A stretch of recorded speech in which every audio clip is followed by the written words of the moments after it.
Hello friends, இன்னைக்கு நம்ம பார்க்க போற கிராக்கர்ஸ் பாத்தீங்கன்னா எல்லாருமே கயிறை வச்சு பம்பரை சுத்தி விளையாடி இருப்பீங்க.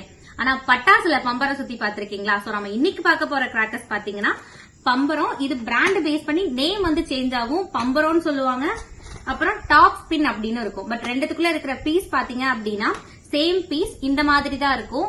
இத பொருதுறப்ப எப்படி பொருதணும் அப்படின்னா, இதோட திரி இருக்குதா, இந்த திரி வந்து கீழே இருக்கணும், லைக் இந்த மாதிரி. சோ தெரியுதுங்களா?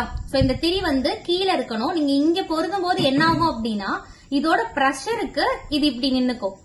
சோ இது மாதிரி பொருதுங்க. இதோட ஃபங்க்ஷன் எப்படி இருக்கு அப்படின்றத இப்ப நம்ம பார்க்கலாம்.